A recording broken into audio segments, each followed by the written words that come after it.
Même pas la peine d'imaginer faire la grasse matinée ce matin. Les enfants trépignent d'impatience. Momix, c'est leur rendez-vous.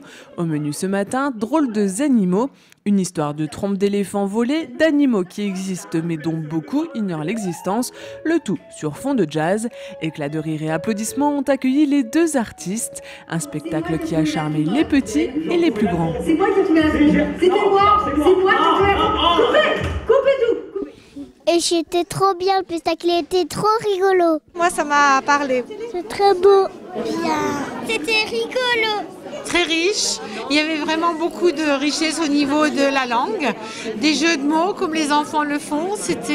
Ils ont joué comme des enfants.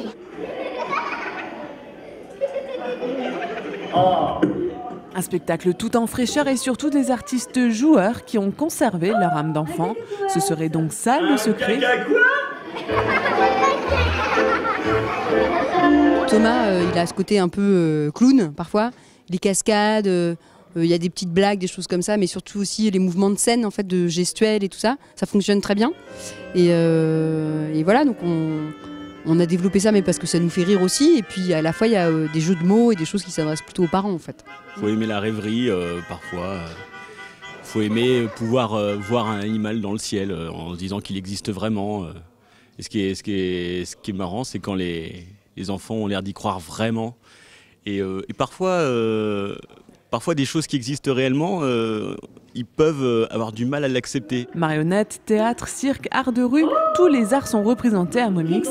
Un festival jeune public mais à double lecture, un moyen de tisser une complicité entre parents et enfants. Tout le monde ne voit pas nécessairement la même chose et cet échange-là, c'est un échange qui est très enrichissant, qui permet aussi de faire en sorte que cette émotion est réellement partagée. Et puis il y a peut-être des fois des choses que les enfants ne comprennent pas et qui peuvent être expliquées par les parents. Et inversement, il y a des fois des choses que les parents ne comprennent pas. C'est réellement un vrai bonheur de voir les parents sourire à certains moments, les enfants sourient des fois à d'autres moments. Et puis donc il y a des complicités qui se créent comme ça dans le public qui sont assez jubilatoires. C'est un cacaton.